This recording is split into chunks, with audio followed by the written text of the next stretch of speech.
I suck at jiu-jitsu. How do I suck less at jiu-jitsu? I guess to suck less.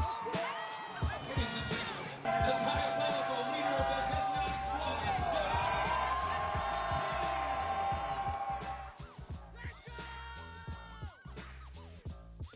Hey everybody, this is Josh McKinney, and I just want to welcome you to the newest episode of the I Suck at Jiu-Jitsu Show. So today, I have a really fun one planned for you guys, and we're bringing back the fan favorite.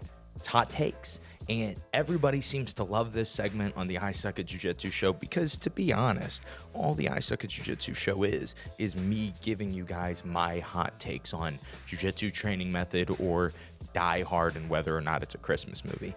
And now, we have this option for you guys to give me your hot takes, and I can agree with some of them, disagree with some of them, and I really am not going to mince words on this one because this time, instead of doing like top 10, we're actually going to do the top 25 hot takes of April, and I think that some of these are just absolute gold. Some of these have nothing to do with jiu-jitsu, as you would guess, but I think this is going to create some fun conversation, and if this creates any thought, especially if you're watching on YouTube, and it creates any hot take of yours, be sure to drop it in the comments or to go to simplifyingjujitsu.com/ask and send us a message and let us know your hot takes for the next time that we do one of these episodes so we can all hear your really strong opinion that you are really angry about and you don't need to be angry about.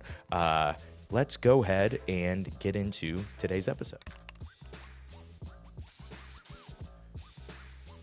All right, guys, let's go ahead and get into today's episode. Let's look at, I told you guys 25 hot takes. I'm pretty sure there's actually 26 here. There is a bonus hot take somewhere in this episode. But let's go ahead and get into our first hot take, and this is jiu-jitsu related. And that is that video instructionals are 10% quality and 90% filler.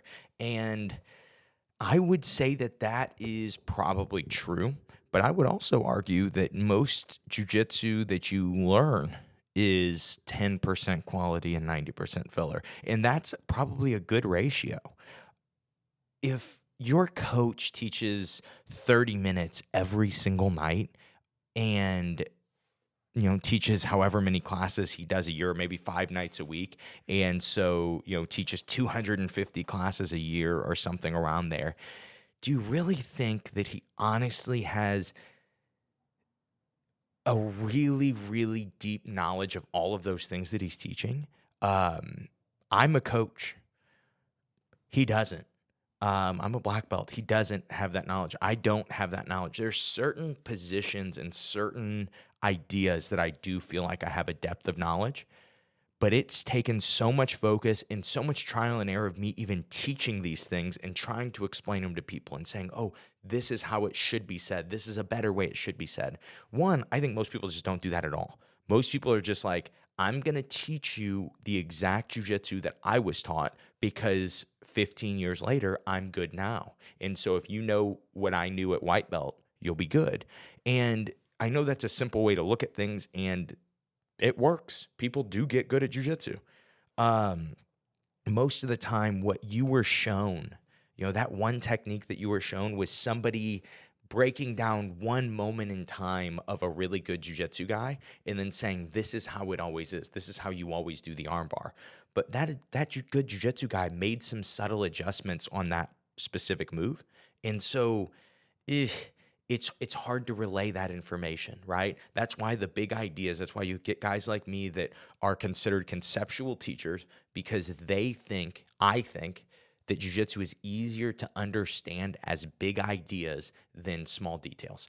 And it's easier to practice and get repetition of big ideas than it is to practice and get repetition of small details that may or may never happen in an actual round, right? And so it's just, jiu-jitsu is very hard to teach. I'm somebody that people wrongly consider on the up and up of jiu-jitsu teaching, and I still know and understand so little about actually teaching anything, but then being able to relay jiu-jitsu to people, I still am learning how to do that.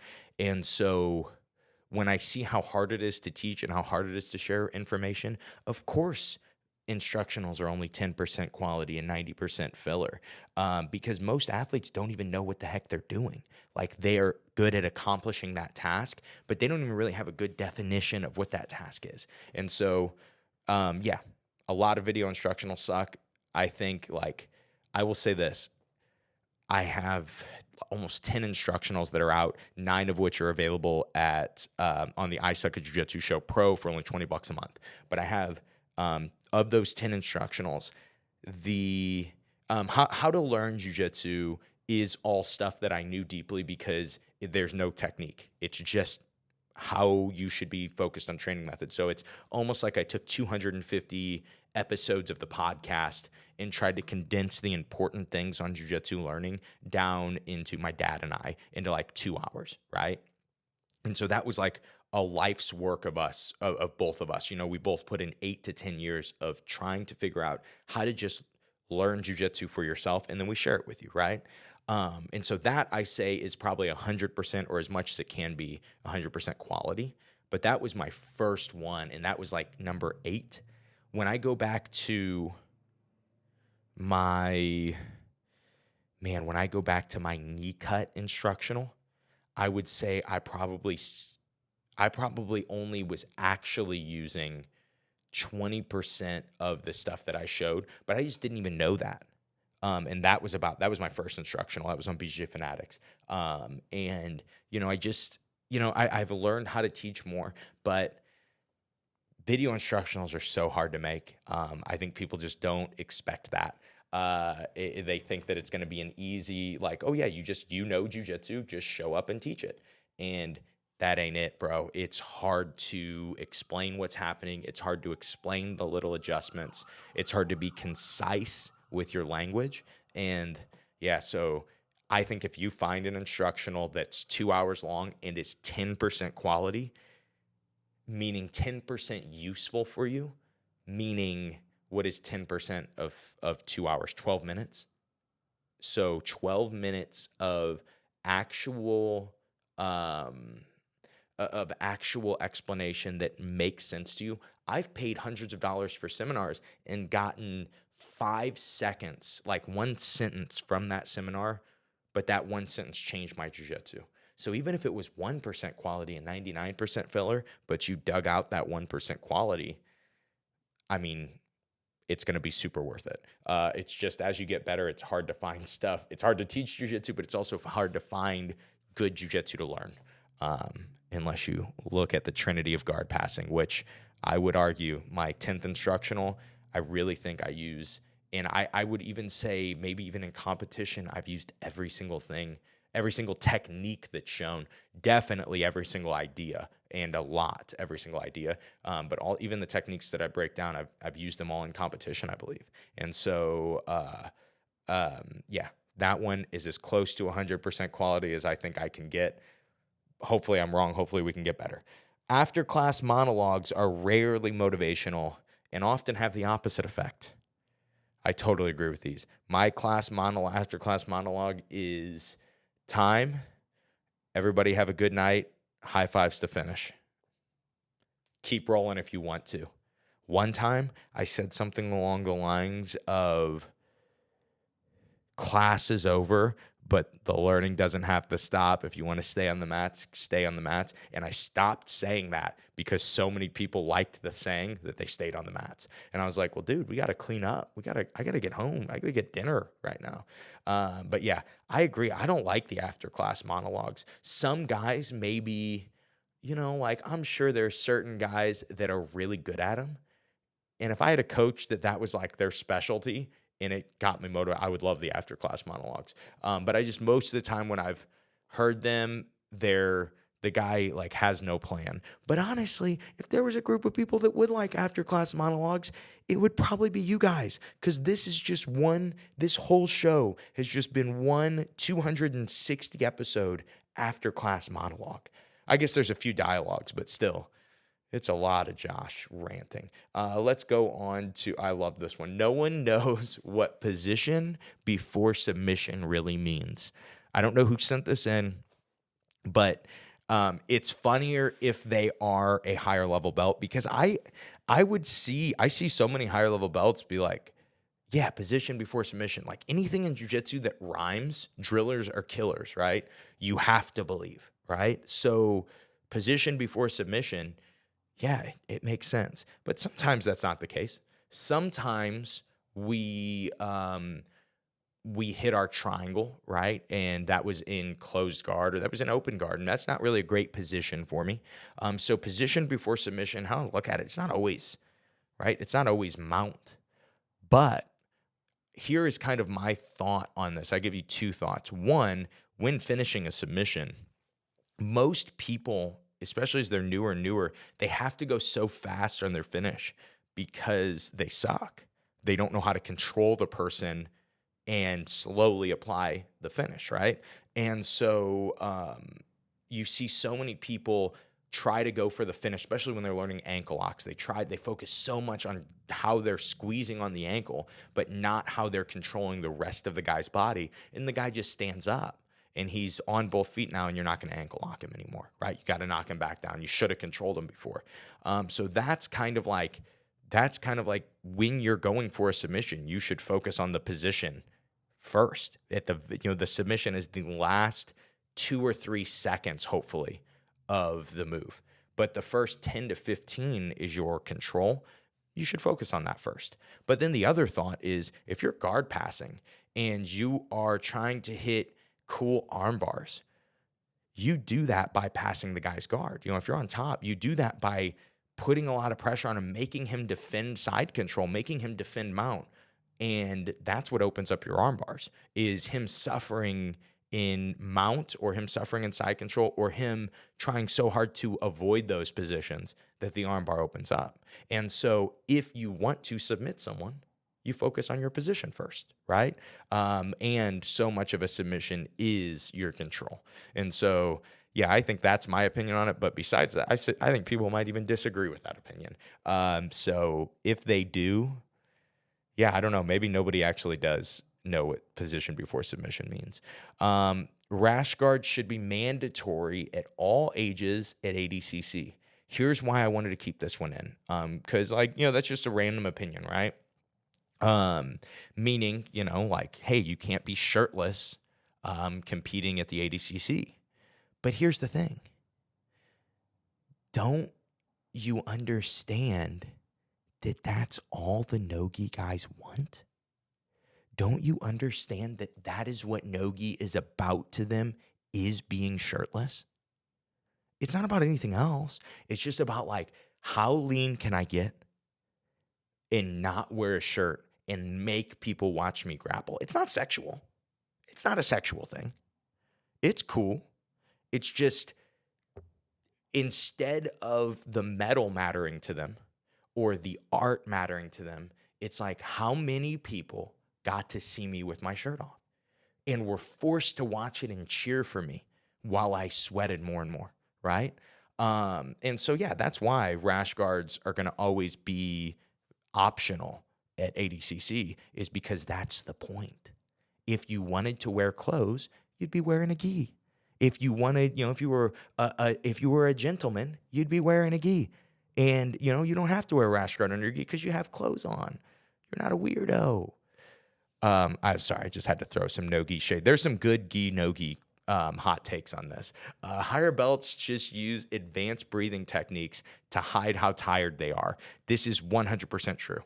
This is not a hot take. I promise you, I do this in jiu-jitsu tournaments. You learn how to do it. I even have breathwork episodes on this show where I talk to you guys about learning to breathe in your rounds. And you'll find that if you do that, if you use designated winner to implement, where you're forcing out all the CO2, like the Hickson Gracie style jiu-jitsu breathwork, and you're trying to tie that breath work into your jiu-jitsu, what will happen is you will start to unconsciously, in your training, when you start to get into your position, be able to breathe that way. And so what's interesting is I, at this point, can actually notice in my training, so today's Wednesday that I'm recording this. Wednesday night training is always hard positional sparring at the end of the training for us. And so I will be gassed in between rounds looking for a new partner and then trying to set the timer for everybody for the next round and then trying to get into that round with a partner. And then that, like, I will be more recovered a lot of times after the positional spar, even if I started in a bad position. And I'm trying to escape. I mean, I'm trying to be efficient, but I'm not just laying there and trying to survive. I'm trying to get out. But a lot of it has to do with I breathe better when I force CO2 out better when I'm actually moving, when I'm actually doing jiu-jitsu. I have no scientific evidence to back this up. I can just tell you what has worked for me, and I can still unconsciously, or I'll still consciously pick myself up doing that unconsciously. And so, yeah, advanced breathing techniques are an actual thing, but it's also not uncommon for you to give a black belt a tougher role than he expected, and then him, myself included, to not breathe hard after. And then on purpose, call out a much tougher guy than you right after that. If you have a real black belt at your gym, he should be doing that. You know, you've got to, you know, it's like I lifted weights in front of my son the other day, and he's 6 months old. He couldn't care less about me lifting weights, but I could lift more. I was stronger that day. And you know, it was because of who was watching. I had to impress him. And you don't think it's impressive to, you know, I've seen Kyle Watson get done with just not only tough rounds in jiu-jitsu, but like no-gi tough rounds with UFC fighters when he's, you know, fighting MMA, when he's fighting in the UFC, and then on purpose calling out another UFC fighter, and then on purpose in front of all of his students who are watching before class, hitting the move of the week that he's been teaching all week in that round. And, you know, he didn't have to do that. He was scorched doing that. It took all of his effort to do that. But man, I wasn't leaving watching martial arts after I seen that stuff, right? It's what your coaches, it's not what your coaches tell you, it's what they show you, right? And I remember seeing Ezra Lennon do that. That's when I really picked it up from an athlete doing that. He would like almost practice the in-between walk away, like about to get his hand raised and act like he wasn't tired, but he would do it when he was really, really tired in training. And I always was like, this dude doesn't get wore out. It's crazy. And one time he was a tie your belt facing the wall guy. And one time I saw him take like 4 or 5 really deep, quick breaths right after. I was like, oh, he does get tired. He can just hide it. That's cool. And yeah, Miles Lucas, my breathwork expert, says that you shouldn't do that. But I don't know. Sometimes you got to punk people, right? Who knows? Belt colors are just participation awards. Dang. Well, I don't like that.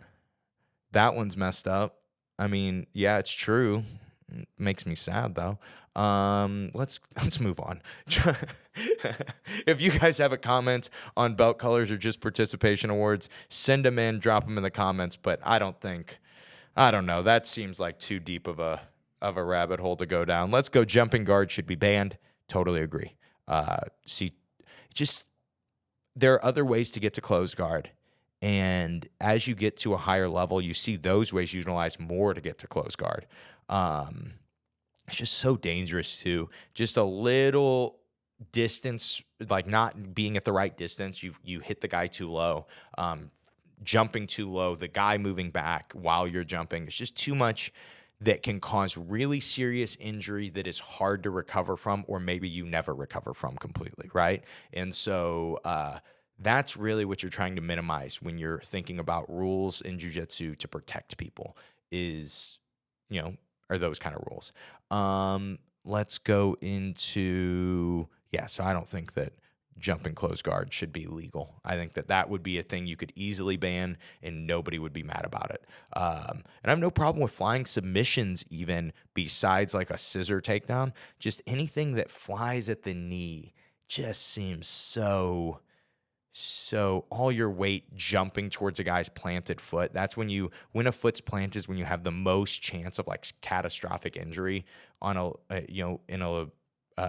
honestly, in jiu-jitsu, even when you hear knee injuries, you think heel hooks all the time. Some guys don't tap. Yeah, that's the reason. But most of the time it's wrestling and people falling on your knees while your foot is planted. So yeah, no to that. Next one, only white belts play close guard. And they made sure to mention that they were a white belt who said this. And I think that this is close to true. You see white belts, you see close guard at white belt so much more because it's harder for white belts to avoid. As you get to blue belt and purple belt and brown belt, and you notice, like, I just lose matches when I get stuck in close guard. The guy either makes me take a risk and sweeps or submits me or whatever, right? But I just lose. How could I prevent this? How could I fix this? And you go, well, what if I just avoid close guard? Well, the match starts from the feet. And if I'm always one knee up, close guard becomes so much harder to get to, right? If I'm always leading with one knee, and then if you're pulling me, I'm trying to either knee cut you or whatever the other wishbone pass you is what we call it, but where you drive your knee to the other side, you're not doing a knee cut.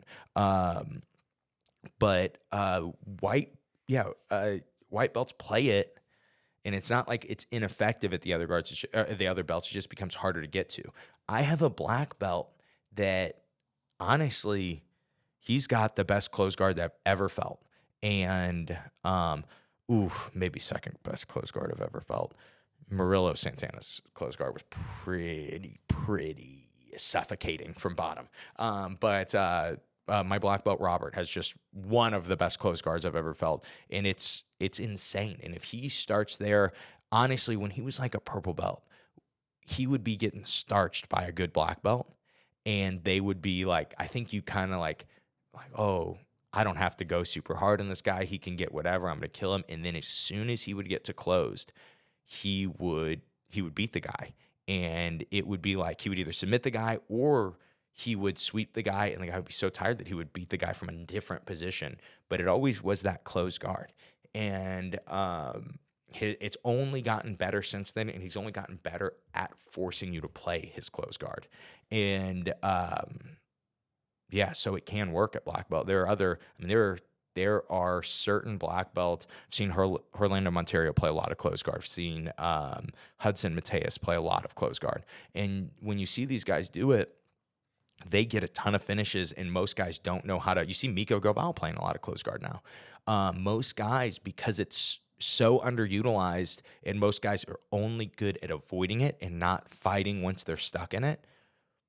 I mean, it's still, I remember teaching my white belts 7 years ago that if you want to get really good, Robert was in this class, if you want to get really good at something no one does, get good at close guard and omoplata. And I remember teaching that is like, it's just nobody does it, and it's so powerful, and it's so available. And man, he got good at those things, and it creates this niche game of jiu-jitsu, and that niche game is still available 7 years later. Nobody plays close guard. Nobody plays enough omoplata with how easy of a position it is to get to. The caffeine addiction in BJJ is insane. Yeah, I would agree. I would say that the drug addictions in jiu-jitsu are pretty insane. But yeah, caffeine addiction is, I'm literally drinking coffee right now as I'm talking to you guys, and I'll straight up drink black coffee in between rounds on a Sunday morning. And you shouldn't do that. It doesn't make any sense. Not a good idea. Not hydrating. Not healthy. That sounds like borderline drug addiction right there. That is caffeine addiction. And honestly, I'm just a caffeine in the morning guy, and it's only coffee. I don't drink any soda, any energy drinks, but I can put away the coffee, and, probably not the best thing. But speaking of coffee and caffeine addiction, now would be a perfect time to mention to you guys that the I Suck at Jiu-Jitsu Show just did a collaboration with Revive BJJ Coffee. I've told you guys about this a million times. If it's it's not the commercial this week, because I don't have the link right this second, and I don't want to risk not getting it. But if I get the link for you guys to order, I will put it in the description of this episode. If not, it will still get sent out to the Gi Gazette as soon as I get the link. And so if you're not part of the Gi Gazette, there's a place in the description to sign up for my newsletter that will 10x your jiu-jitsu progression, will help you suck less at jiu-jitsu. And it's free. So if it doesn't work, I'll give you your money back. And so let's go on to the next one. Shrimping isn't even a top 5 most utilized movement pattern in high-level jiu-jitsu matches. Whoa. That was a lot of words. That was a lot of long words. Utilized movement pattern in high-level jiu-jitsu matches. I would say this. Shrimping is stupid, you know? I would say no. Shrimping up and down the mat is stupid. We talk about this a lot. The movement of a shrimp up and down the mat is not realistic because the real battle of that movement is the fight to get on your side to actually do the shrimping movement of creating distance. And also, the whole goal of that movement is to free your elbow, knee space, free your hips, but you do it by creating distance, right? You move your hips out from under the person. And so there are other ways to create distance in jiu-jitsu from those positions. And so I agree with this. Top 5, even though shrimping is a movement in jiu-jitsu, it's just not the shrimping without anyone connected to you isn't. But I would say that, I would say that it's not top 5. I could probably name a few, but I also would say, what are the top 5? Because they're different for everybody, aren't they? Like I have guys that don't make any of the same movements that I do, you know, but they are still really good at jiu-jitsu. So who knows? Let's go to the next one. Ooh, this one's good. Curriculums are often bloated, making students try to learn more than they can absorb. I think this is back to that first point of video instructionals. Teaching jiu-jitsu is so much harder than people realize. They assume that because their coach is good, that they should know how to teach. And the problem is like your coach is good compared to you. If you compare him to every other black belt in the world, you don't know where he's going to line up percentage-wise, percentile-wise when it comes to skill. But also, it's like if you get good at jiu-jitsu, all of a sudden this switch flips one day where now you're expected to teach. And nobody really teaches you how to teach. Nobody teaches you how to explain jiu-jitsu better. That would be a really fun thing that we could do an episode on. But here's the problem. I don't know if I would be able to deliver that to you. I don't know if I could explain to you guys, you know, a lot of the stuff that I feel like I explained me naturally doing it, you know, but anyway, just with curriculums, I would say that can be really good for your first to get somebody to where I would call serviceable, like get to where you can start to kind of create your own game and like the jiu-jitsu that you like. How I look at it is we have a beginner's class, and that beginner's class's goal is to get the people to the advanced class and at that level of learning as quickly as possible. Because you almost have to be a jiu-jitsu guy, right? They almost have to learn a knee cut pass and details on it that really matter. And then tying it into some grip fighting from spider guard to enter that pass. You need to kind of know how to do jiu-jitsu a little bit, right? I can't teach that to a brand new guy, or if I did, there's just so little context, it almost doesn't help them in any way, right? And so my beginner's class can be this curriculum, and it's actually not a structured curriculum. I just have really good coaches, and that's the true secret is you just get really good coaches, and that's going to always help everything. But they get those guys to that serviceable spot, right? They start to get those guys. I actually have some guys that are supposed to get pushed from my beginner's class to the advanced class, and they're probably at right about almost a year of training. And I feel like that's even pretty fast for the level that we're trying to get you to, because once you're in advanced class, the teaching stops being detailed and it becomes way more big picture, and the drilling or the positional sparring or the designated winner or the ecological approach, whatever you want to call what we do. It's going to be more about you bettering yourself. It's going to be more about you figuring out how to focus on yourself and figure out how to get better in that room, because the room is just really high level. So that's all to say that I think I have a really great room. I've had my gym since 2015, and I think I have under me I think we counted, it was like 9 black belts under me, something like that. I don't know. I could count, but I don't want to be whispering numbers on the podcast and counting. But yeah, something like that, all under me. Some really good brown belts that are going to be getting to black belt soon. These people are all good jiu-jitsu guys, and none of them have ever shrimped up and down the mat at my gym, at least. And none of them have ever learned from a curriculum, and none of them, I would say, if you told all of them, if you made them all and just had everyone sit down and you said, everybody get up in base, and you can't look around the room and see how people do it. Do the technical stand-up. I don't think any of my guys could do that. But if you put them in a room with black belts, I promise you they're going to be high level in that room.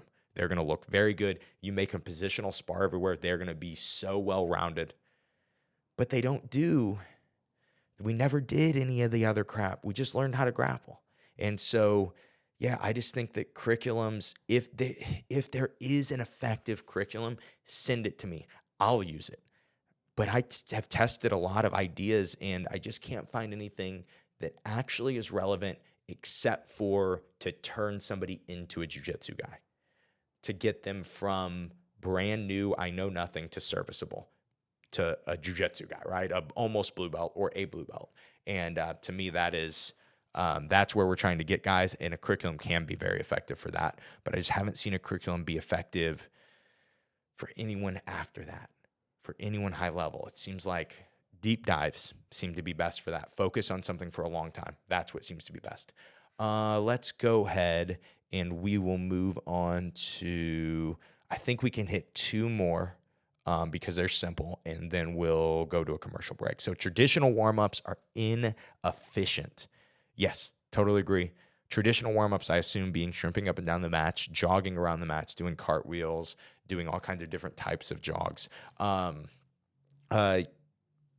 It's not wrong to warm up your body. It's smart to do that before a competition. I warm up that way, actually. I generally will jog. Or I'll generally do something to warm up my body. If I could do jiu-jitsu to warm up at the tournament, that always takes precedent. I'll always do that. If I could just hit some repetition of something, flow roll with somebody, anything get me in the jiu-jitsu mindset, much rather do that. But if not, I will do exercise-based warm-up, okay? And you always would do that if you don't have control of how intense your first round is going to be. But as you get good, I don't know, there are some smaller white belts, some smaller blue belts that I'll roll with totally cold to start my day. And then if I'm going to be, and that's not me recommending doing it, it's just like as you get good, you can get away with this stuff. And then if I'm being totally honest with you, and you really, really, really shouldn't do this. Even at black belt, quite a few times, I've had rounds where I've looked to the guy up and I've gone, this guy sucks. Or this guy, and you shouldn't say that. It's a very bad habit to don't do this. But I've done it. It happens. And you fought the guy before, and you know he's not that good. He doesn't offer a lot to beat me, right? And so maybe you don't do much of a warm-up before. Or maybe, like, I've had a lot of tournaments that, because I'm big on warm-ups, but, like, I've been sick, and maybe then I'm like, I just can't warm up. I need that energy. And I've gone out and just tried to pace slowly to start my match and, like, incrementally increase. Not a good idea, but I've done it. And it's worked. It's not worked, but it's worked. Honestly, I can't tell you if there's any time I've ever done the no warm-up thing and then looked back as a black belt. As a blue belt, because I wouldn't warm up because I was nervous. If you're nervous, you should warm up, right? You should do something like that. But, yeah, I would say that traditional warm-ups, inefficient. Totally agree. If you need to get warm, it's important to be warm. But the best way to get warm, in my opinion, is to do jiu-jitsu, right? And so we do that in most gyms anyway, right after the warm-up. Why do we warm up with cardio that has nothing to do with jiu-jitsu, and then we slowly start drilling jiu-jitsu repetitively? Why not just start with that? It's easy to do anyway. Let's build up our intensity. Like, logic and, like, science shows that is better for you to do. And so, yeah, that's my thought on jiu-jitsu warm-ups. Last one before our commercial break. And I think that this listener said enough. So if you have a comment on it, you can comment, but I will not. We'll just go to the commercial. And they say that GIF is pronounced GIF, and that's that. GIF and not GIF. Whew. I don't know. What do you guys think? Let's move on to a commercial break.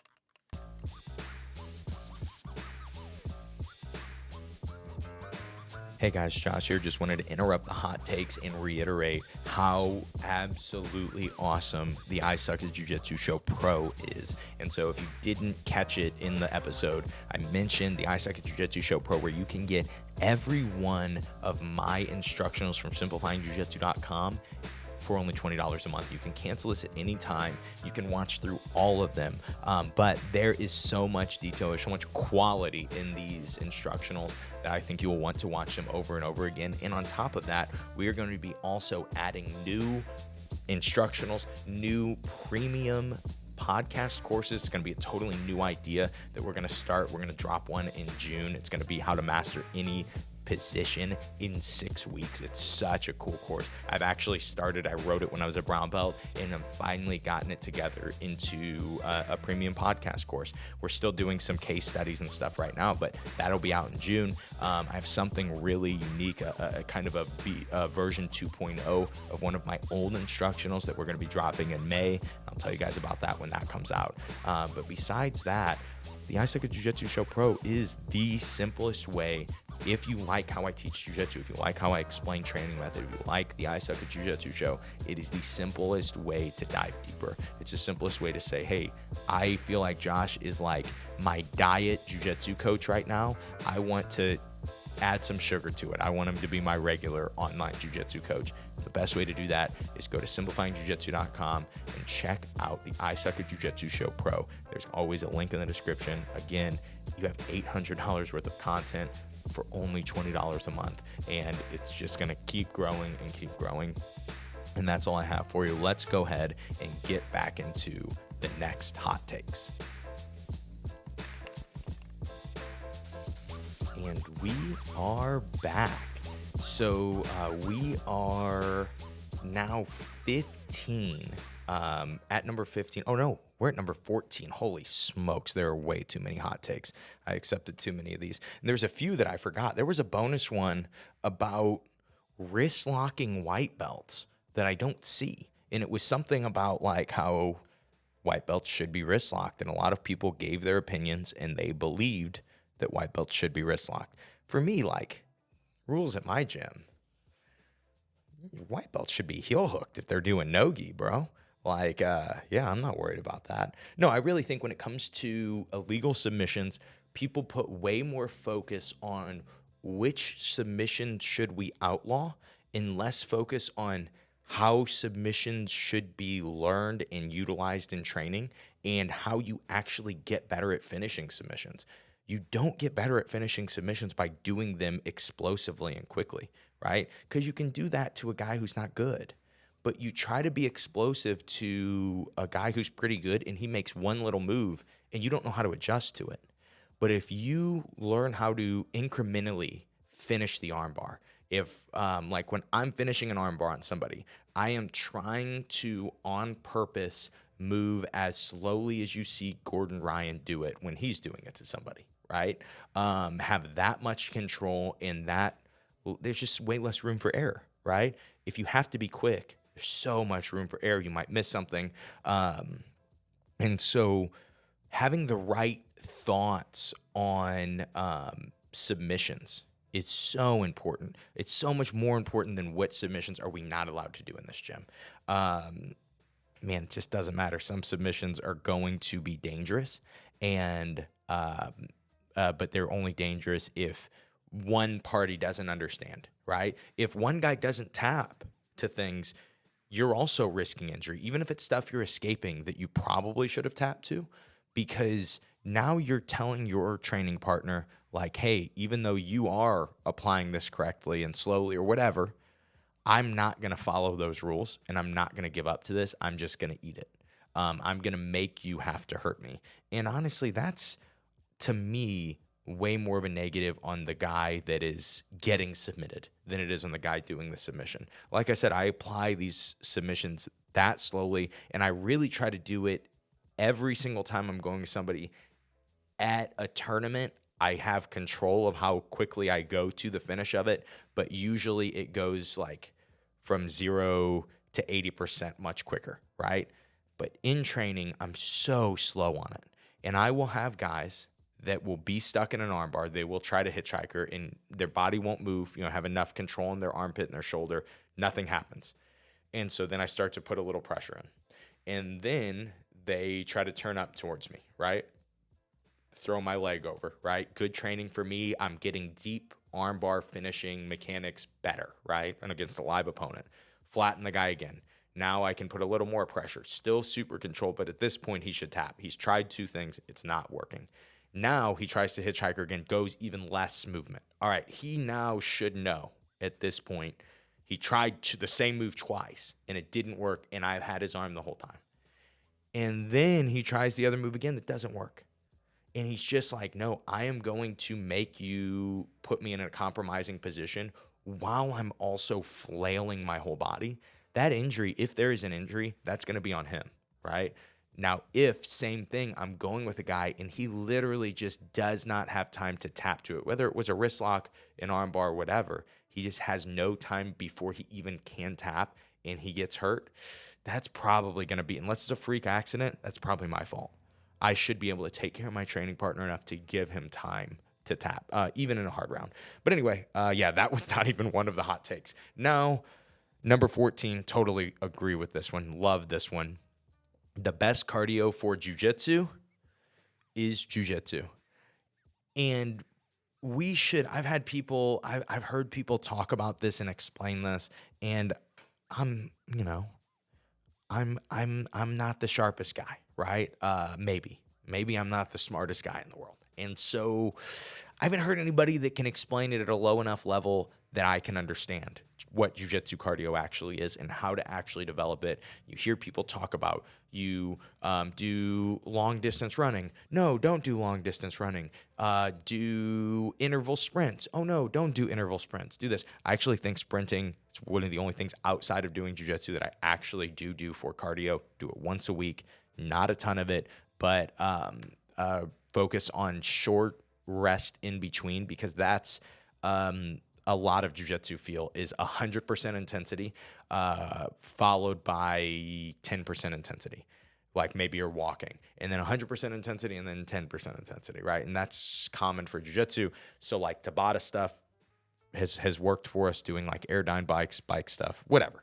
But when it comes to jiu-jitsu, I would throw all that out of the window if it meant that it was taking away from my actual jiu-jitsu training, because being able to do rounds is so important for jiu-jitsu cardio. It's just like, because it's this combination of you being in shape and you being connected with how in shape you are, right? There are times that I can push it harder and I know it and I can feel that. And I'm like, oh my gosh, I could, normally I wouldn't try to beat this guy with physicality, but I'm not beating him with my jiu-jitsu right now.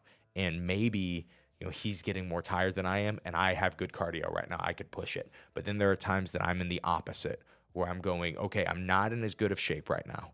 So I need to make this guy have to resist me and make this guy have to make more moves, right? And so I can balance out that physicality. So jiu-jitsu cardio is what I'm saying is like, you can have the best runner in the world, but if he comes and does jiu-jitsu with a really good guy that has really good pressure on top, maybe he'll be able to get beat up a little longer, but he's still going to get beat up really, really bad. And he's not going to outlast the jiu-jitsu guy to some extent, because so much of jiu-jitsu cardio is being good at jiu-jitsu. And so that's why I agree with, even though I think there are other ways to get some cardio for jiu-jitsu, the best cardio for jiu-jitsu is jiu-jitsu. So, number 15, friends is just mediocre background noise. This was not a jiu-jitsu thing. Random show. I don't know why you would bring up the 1990s show Friends, but it is a good show. But anymore, it's just any of the pop culture shows. They don't really hold up, right? Seinfeld, in my opinion, holds up. It wasn't pop culture. It was just comedy, right? These are funny situations that happen. You see Friends, it was a lot of like, Marissa Tomei, right? Was that her name? Right? You have just the Yankees. You had and who their manager was at the time, and there was just a lot of things that weren't, I guess those were pop culture, but those were still harder to pick out. Versus if you watch Friends, it's just like every episode is pop culture. Every reference is like something that's happening at that time. And it's like, dude, you guys didn't even have the internet back then. I don't even know what you're talking about. And so Friends, yeah, I don't know. How I Met Your Mother, one of my favorite shows growing up, like through high school and stuff, watched it a million times. I'll still watch some episodes out of nostalgia, but it doesn't hold up the same anymore. There's just a lot of references that I don't even remember what they were about. And so, yeah, Friends, just mediocre background noise. Good way to put it. I dig that one. Ooh, this is a good one. Hot take. If my role is more aggressive than the black belts next to me, they should move. Should that play a role in who should move? I've told you guys my rule at my gym, which is always if you see feet, you should move, right? Because that means you have a very high risk of getting kicked, and they don't see you. Whoever, no matter what color belt they are, they don't see you. And so you're one weird awkward slip of the foot bridge or one X pass away from a concussion at that point, right? If you just turn your body, even if you don't move, if you just turn and make sure your legs are facing their legs, if you guys do bump into each other, usually it's not a big deal. In some places, honestly, I wish it wasn't this way. I wish we all just made enough money in jiu-jitsu to have the biggest and best facilities. But in some places, bumping into each other is just training jiu-jitsu.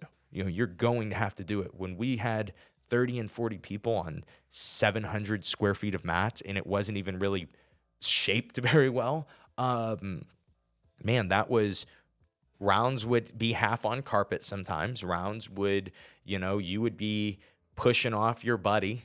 Sometimes you would have to go 2-on-1 on a guy because you couldn't beat him. And your boy was so close, like, hey, dude, use that left hand. You're not even doing anything. Grab his lapel here for me. Give me that, You had to do it, right? And yeah, it's dangerous. You probably shouldn't. Now I'm glad we don't have to do that near as much at my gym. But still, as the gym grows, there's going to be a point where we're trying to transition out of this space and we don't got room. It's just how jiu-jitsu works. And so, yeah, there has to be some rules on rolling next to people. In aggressiveness, I think can be sometimes if I'm having a really, really tough round, I hope that the person next to me just expects that, oh gosh, I'm going to move. I see how this is close. But some people will also still take advantage of that just obnoxiously always have hard rounds because they're an idiot, right? And those people are always rolling into everybody. And so, yeah, we'll move on from that. Maybe, I don't know, give me your guys' take on what the rule should be. Should you move for higher belts or should it be the more aggressive person? Is the rule of if you see feet that you at least turn the best rule ever? Because I think it is. We'll move on. This is another one. This will bring us back to an original hot take. People that say no gi is better than gi for self-defense are stupid. Strong statement. I like stupid. That's right at probably the level of insult that I can put on the show. So they're stupid. How many times do you fight butt naked? Back to my original point. It has nothing to do with self-defense. It has nothing to do with not liking the gi and not thinking that the gi is realistic. It has nothing to do with those things. No gi guys want as many people as possible to watch them be as close to naked as possible and fight. They're the gladiators of our time, right? There was, maybe it wasn't gladiators. I know somebody was fighting naked and it wasn't weird, right? And that's all the no-gi guys are trying to get back to. And I don't know. Is that wrong? Good for them. They're going back to their roots. So yes, that's what they're saying is, so you say, okay, they're the guys that say no gi for self-defense are stupid, right? Not gi. How many times do you fight butt naked? They're saying their response to that question is exactly, why don't we see more fights butt naked? And that's my opinion on what the no-gi crew is looking for. This one's great, and I'm glad I slid it in right here. Gi versus no-gi is the jiu-jitsu version of pineapple on pizza. Yeah, I think that is a good one. I love this one because this dude came at me. He was mad at me. Number 19, stripes are more important are an important part of the process and culture of jiu-jitsu. I think you're wrong on this one. In parentheses, please don't hurt me. I think that, so I made a thing how I talked about how I don't give stripes to my students. And I think important part of the process and culture of jiu-jitsu, okay, I think they could be important, but I don't think they're an essential part of the process and culture of jiu-jitsu. And for me, I'm an essentialist. I think that we should focus on the most important part of this. And when we start to focus on parts that aren't important, when we start to get hung up on, I need to motivate my students more with stripes and not with skill development, I get away from skill development, right? And for me at my gym, our identity is trying to get good at jiu-jitsu. It's a lot of other things that are really negative that I won't mention on the podcast, but the identity that we push is trying to get good at jiu-jitsu, right? And so for me, stripes are not relevant to getting good at jiu-jitsu.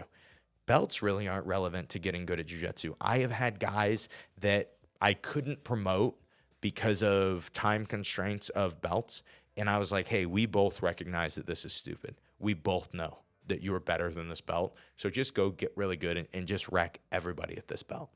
And I've had that happen a few different times. And I've talked about how that was actually Eric Huebner's mentality that I would say that he probably brought to me and he probably brought to the gym, which was like, he was a brown belt and he wasn't getting promoted to black belt. And he was like, I don't care. Doesn't matter to me. He goes, I will make you so annoyed by the fact that people are always going, dude, why don't you promote Eric? I'm like, well, I can't yet. I'm sorry. Like, can you please promote Eric? I can't. I'm sorry. I'm trying. I can't, and he's like, I'm going to just make you so annoyed. That's all I'm going to do. Because that's what was in his control. Right. And so, yeah, I think that stripes are stupid. So that's all I have to say about that. If you avoid rolls with new spazzy white belts, you were a sissy. Oof. Ugh. Yeah, maybe, no, maybe not. Okay, what if I'm a 110-pound girl, right? I probably should, even if I'm a purple belt and I'm good. If there's a 180-pound white belt dude that comes in, he has potential to hurt me even if I beat him. And so I don't need to prove that jiu-jitsu works every single night. But I do think it's important to prove to yourself that jiu-jitsu works and to be able to say, I have the ability to beat this person if I need to. I think the 110-pound purple belt should definitely beat up on the spazzy 110-pound purple belt girl, right? Or 110-pound purple belt guy, right? Somebody in the same size group, right? It's like, I don't think that's wrong. That's probably cool. And I think it's important to know that your jiu-jitsu can work against somebody who doesn't know jiu-jitsu. And that sounds weird, but you've always trained in this environment, most of us, where we've never trained with somebody who doesn't know jiu-jitsu. And then every once in a while, like a grappler will come in and sometimes be able to beat our blue belts. And you go, why is that? Right? Well, it's because those blue belts don't have the ability to just apply blue belt level jiu-jitsu to all situations. They only can apply it to a guy who is willing to play guard. The wrestler isn't willing to play guard, and he's very good at staying on top.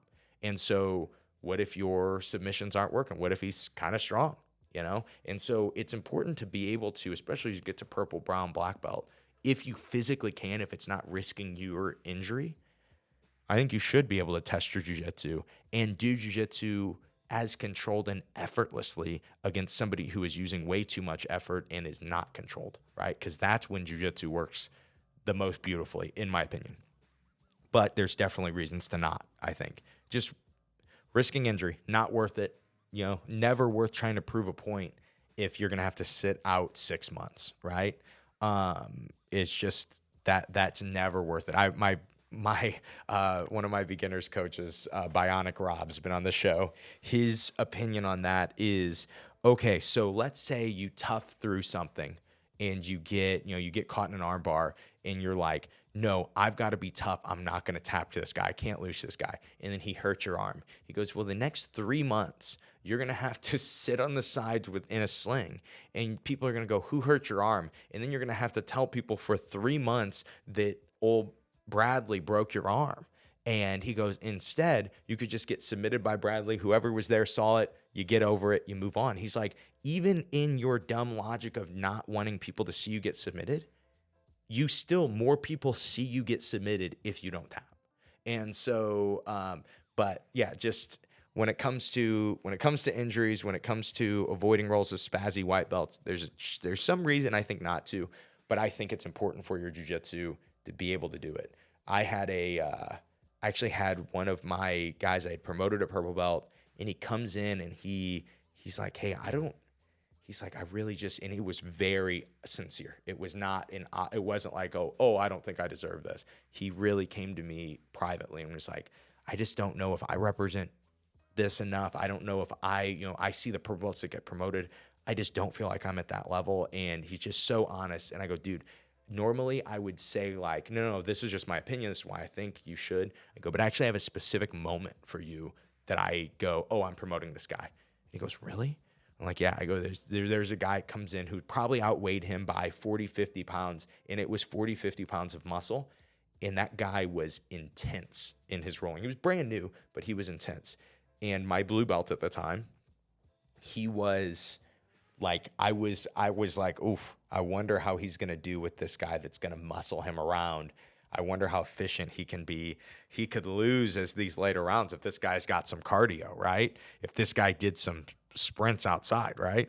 And my blue belt just not only beat him, but beat him. They were like the only two in class. He beat him for like 30 minutes, letting him start in mount, letting him start in side control, and it was so effortless. And I just was watching like, oh, this is a purple belt. I think to be able to go with somebody who has that much physicality on you and you can fill those gaps, the only thing you're filling those gaps with, and you're doing it that effortlessly, only thing you're going to be able to fill those gaps with is good jiu-jitsu. And that's, to me, was like, that was purple belt level jiu-jitsu. And so I had seen it, right? And so there are times that if you can do that, you really show how good you are at jiu-jitsu. If you can say, I'll remove all of my physicality and you can have all yours, and you have way more than me anyway, but I can just effortlessly beat you anyway. That's great jiu-jitsu. And so I think it can be very good to do those submissions. This is no doubt the best one right here. Best hot take. Your ability to escape a submission is directly proportional to how attractive your audience is. I told you guys I could lift more weights when my son was there, right? The cuteness of my 6-month-old made me stronger. He couldn't have cared less. He was just like, haha, dad. Haha, cool. Good to see you, man. Couldn't care less. But I was getting 6 more reps, bro. I'll push it for my son. And you send out some of these 19-year-old purple belts, with all the hormones in their body. And then you put them in an arm bar in front of all kinds of these jiu-jitsu chicks. They'll let that arm break, bro. They'll get stronger and escape, right? I agree with this. This is dead on. Your ability to escape a submission is directly proportional to how attractive your audience is. The better looking your audience, the tougher you are. It makes a lot of sense to me. But then wouldn't you also argue that makes your opponent tougher too? Your opponent's trying to style on you for that attractive audience, you know? And so, yeah, that's like, that's tough, man. That's tough. That's the old, like, when you're losing a match so bad that the coach is like, hey, we got to go Hail Mary, and then goes and tries to flirt with the guy's wife who's filming, who's beating you down, you know? And like, at least say something bad enough on the video that it'll ruin the guy's day when he rewatches it, right? And so, yeah, I would say that's terrible. Oh, okay. I don't know why we put this so late in the episode, but we have 2 back-to-back. These went at each other on my Instagram story. So somebody starts with, drilling is kind of BS compared to the ecological approach. Ecological approach, if you don't know, is we identify the goals that are being accomplished in jiu-jitsu, the tasks that are being accomplished in jiu-jitsu. We explain them simply, and then we, quote unquote, play games. We spar them. We get better. We get reps against resisting opponents doing these games, right? And there's all kinds of different examples. You can look this up on YouTube. Very, very popular now.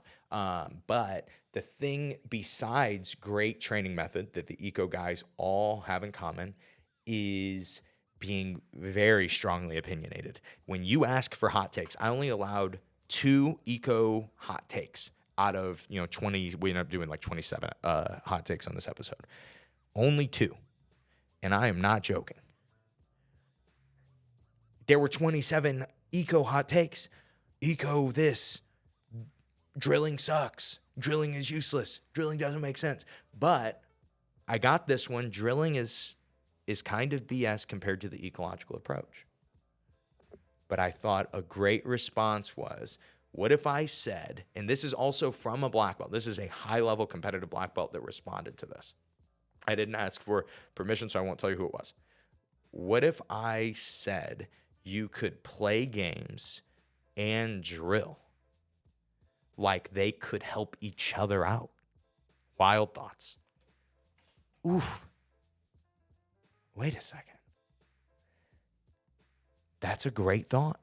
And it's simple. What if you could do both? What if you could train ecologically for part of your sparring, but you could also drill? Do they cancel each other out? Is the drilling just useless? I don't know. What are you drilling, right? Are you drilling it with some resistance? Are you drilling it maybe with more options? There's a lot of, there's a lot that you could kind of ask. Maybe we might need to get an eco specialist, and I haven't done this yet. We've talked eco to a few guys, but there is an eco specialist that everybody wants me to interview, and maybe it's time. Maybe it's time to reach out if he even had interest. So he may not want to be on the I Suck at Jiu-Jitsu show. Did you guys ever think of that? Not many people do. You guys just don't even think. You only think of yourselves. You only think of making this content better for me, like I always beg you guys to help me with. Selfish. So yeah, I think that there's a lot we can answer on the eco approach, but let's look at our last 3. We're getting down to the end, and I promise you, oh shoot, the wrist locks on white belts was here. These are only our last 2. Oh my gosh, I'm gypping you guys on one. I'll go with the most controversial at the end. And this one is super controversial. I probably shouldn't touch on it, but I really loved that somebody threw it in. And so I am going to touch on it because I'm sure I have some fun commentary. So before that, milk before the cereal. Somebody's hot take. Milk and then cereal. I assume this person isn't a listener. I assume that was just somebody who follows me on Instagram. There's no way that anyone with any culture would do milk and then cereal. It doesn't make sense. The only time it would make sense is if you're so worried about your cereal being soggy. But then if that's the case, you should probably just be doing really small bowls and then eating a bunch of bowls of cereal. Have a bowl of ice where your milk is set in, and then you can eat 2 hours worth of cereal. You can eat a family-sized box of cereal that way. Every bite delicious. Simple. But yeah, to just go milk, I mean, like, the milk fills in spaces.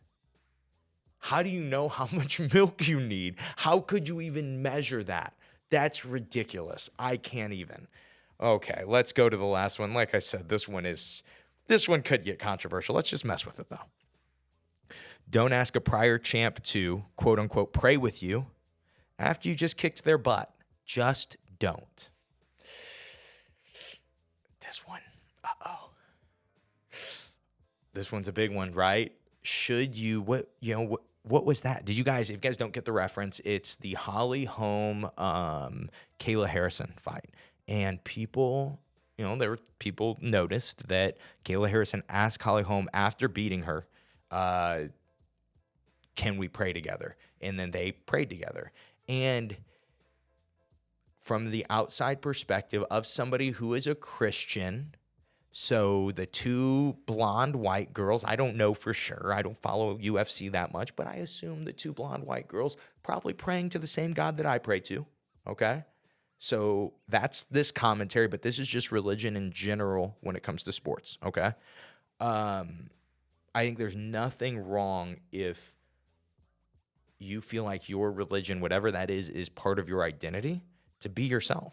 I don't think there's anything wrong with that. But then there's two thoughts on the other side of it. One, it almost then can, whatever your religion is, it's almost like you're now carrying it on your back and you, without anyone asking you to, become this representer of whatever religion you are, right? And so that can be, you've seen a lot of people, whatever, something simple, lie about not doing steroids and then get popped for steroids and then be like, oh yeah, and like, swear to God that they weren't on steroids, and they were, right? And you see that happen a lot, and or you see that happen enough that I just think that it worries me when you do that, just if you're an athlete that does that. Now there are people that are genuine about it. You see freaking Tim Tebow, right? I mean, this dude went to Florida University for however many years, and all of his teammates agreed, like, yeah, this dude was the same guy. This was not fake. He really was. And in that sport, you are with your team so much, right? It would be very hard to fake for 4 years and then an NFL career and then until now, right? He is that guy. It's part of his identity. He would have been that guy if he wasn't a football player, right? And so I don't think there's anything wrong with that. But I just sometimes, maybe it's just my radar. I acknowledge that this could totally just be me being judgmental, but sometimes it feels forced. And then you put somebody in a situation where you just beat them down and you're like, hey, we're in front of everybody on live TV. Let's pray together. I'm going to ask you right here. What do you have?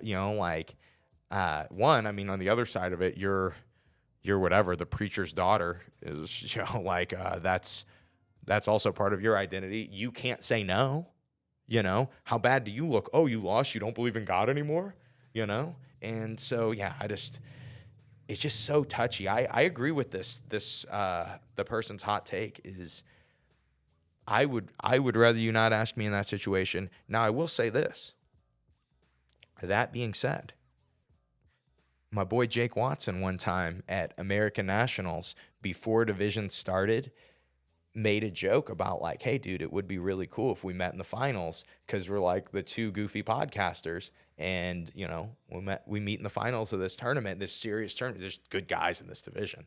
And we both just kind of laughed at it. And he goes, hey, can I pray with you? And then it didn't feel like a spectacle. That felt genuine to me, right? That situation, like, oh yeah, absolutely. And then Jake beat me up after that in the final, which wasn't very Christ-like, in my opinion. What would Jesus do? He might let me win, Jake.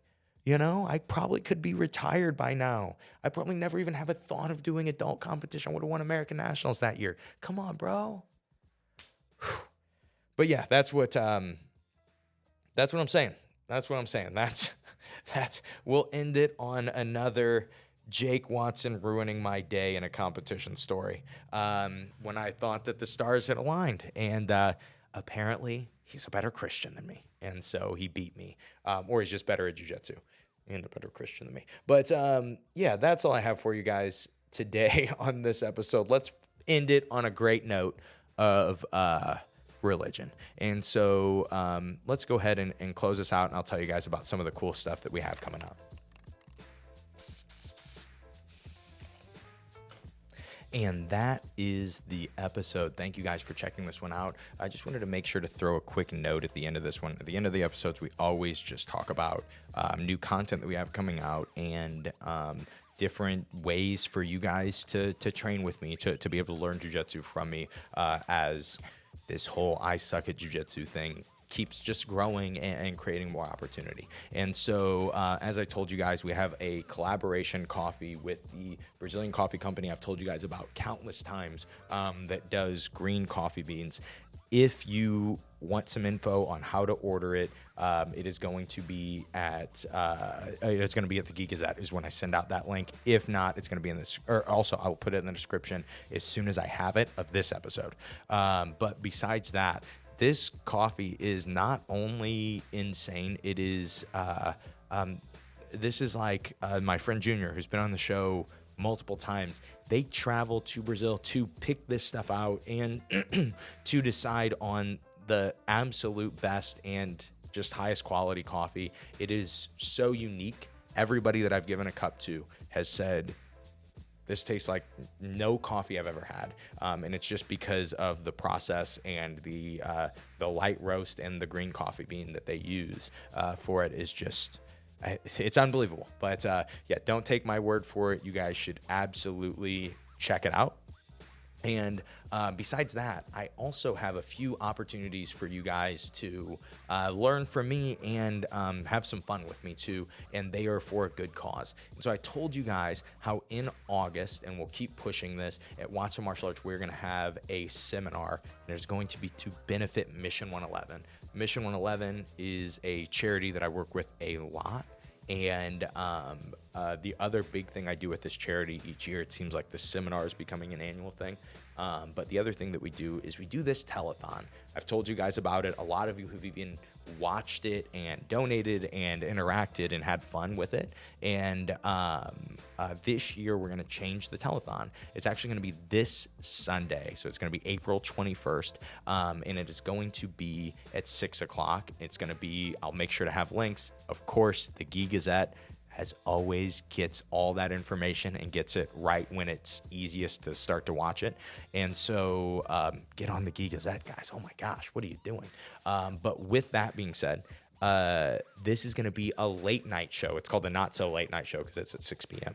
And this is 6 p.m. Central Time. And it is, even if you don't donate, you have no intention of doing that. If you just want to learn a little more about this organization and see some familiar I Suck at Jiu-Jitsu show faces doing some crazy stuff. I think my dad, Kyle Watson, my jiu-jitsu coach, and Junior Silva, who I just told you about, are going to be doing reviving our dad joke off that we did last year. And that was so much fun to do, but I think that we figured out how to do it even better this year. And so that's going to be worth watching. But we have a lot of other things. Have a riff on Hot One where they're going to make me and my mom eat all kinds of different hot stuff, all kinds of fun things for a really good cause. And like I said, best place to get that info, just like any other info, is on the Geek Gazette. And that is totally free. You can sign up at the link in the description. And besides that, that is all I have for you guys. I hope you guys have a great rest of your day. I hope you enjoyed all these fun hot takes. And I hope that today's episode helps you guys suck just a little bit less at jiu-jitsu. Have a great day, guys.